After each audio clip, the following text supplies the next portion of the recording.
morning. My name is Brian Sells, and I am the attorney for the plaintiffs in the lawsuit filed today, Rose versus Raffensperger, which challenges the at-large method of electing members of the Public Service Commission here in Georgia.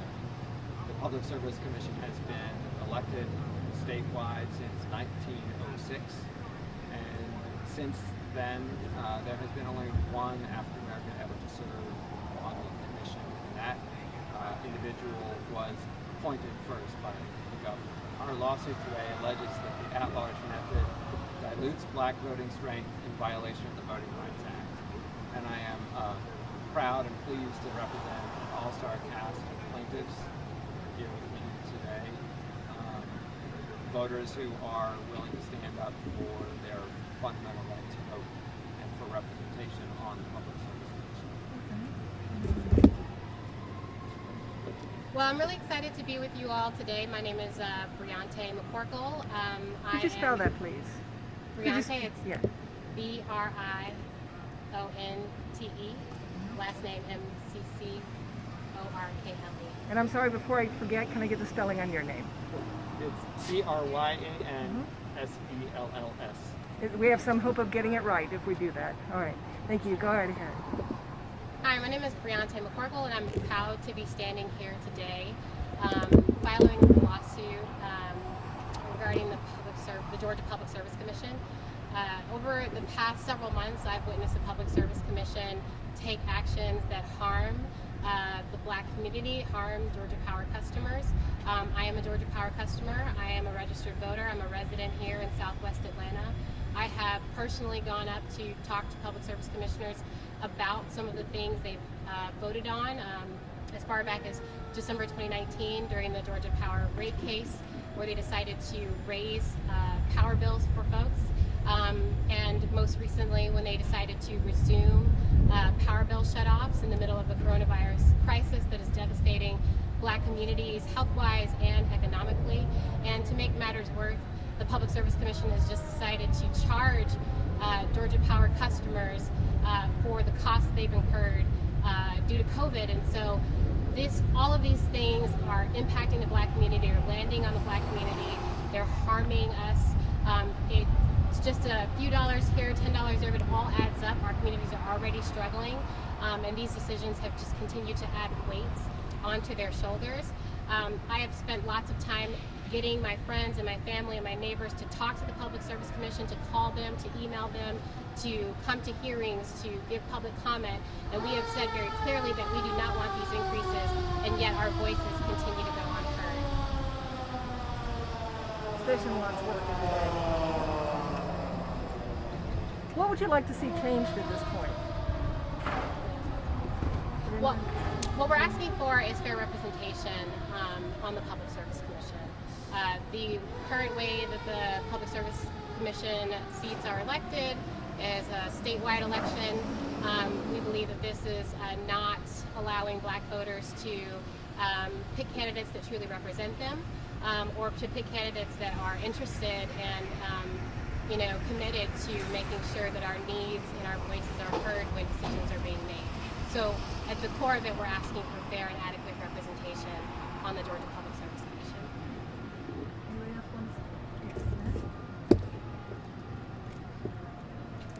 Hi, my name is Wanda Mosley, WandaMosley. I'm a resident in Fulton County.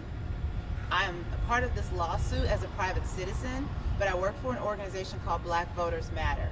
And in my travels throughout the state, I've had a chance to meet folks all over the state, from Richmond County down to Chatham, coastal areas down in Glenn, through South Georgia, Lowndes, Thomas, Grady, Seminole, up to Doherty, Terrell, Muskogee, through Middle Georgia, Houston, Peach. And I can tell you without any doubt, black folks were struggling to pay utility bills before COVID. During hurricane season, there's always a threat for a named storm.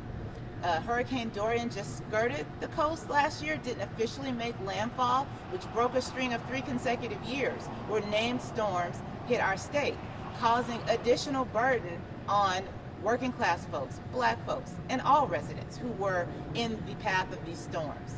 So overlay environmental concerns, Then you overlay a pandemic, and we have a public service commission that voted to end the moratorium on shutoffs.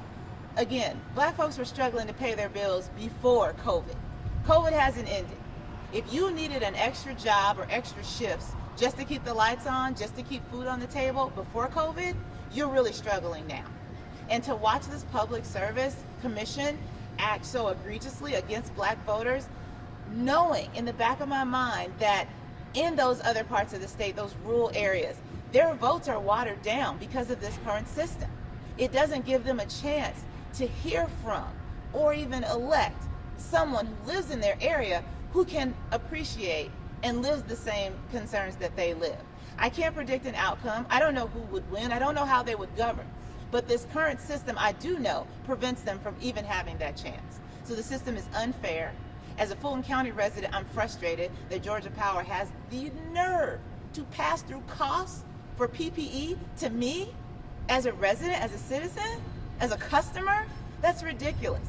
I didn't study business in college, but I'm fully aware of a term or an idea of cost of doing business, and I would suggest that that's a cost of doing business. If you want to keep your workers safe, I applaud you. But if you want me to pay for it, I think that's ridiculous, and I think that's egregious.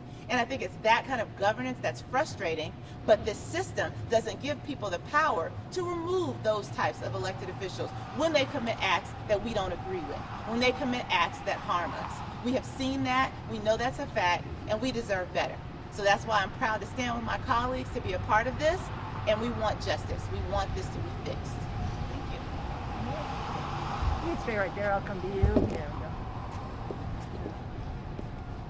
My name is James Woodall, James Woodall, and though I am the state president of the Georgia NAACP, I'm named on this litigation as a private citizen.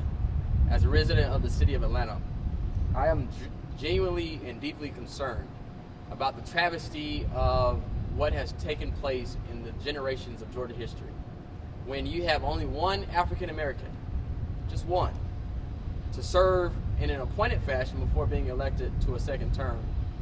But other than that, never in the history of this state has an African American been able to serve outside of that one person. And that is a complete travesty and is an insult to democracy. So we are challenging the very institution and the very structural framework of how the Public Service Commission is able to not only conduct its business, but elect its board members. And so we stand in solidarity with our other colleagues and demand that there be action and relief immediately. And you made a point that you each belong to individual organizations, but this is filed as who basically is the plaintiff not plaintiff, but the defendant on this. So, I mean, is this for residents of the state, or how is it worded, basically? The lawsuit is called Rose versus Raffensperger. The lawsuit is called Rose versus Raffensperger, and these plaintiffs are individual voters whose votes have been diluted. These individual voters happen to be heads of organizations, but they're plaintiffs in this lawsuit in their individual capacities as voters of the state of Georgia. Any relief that we obtain will affect all voters in the state of Georgia. It will make voting fair for everyone. What are you hoping the next step is for this lawsuit? Well, this kind of voting rights lawsuit can take a while.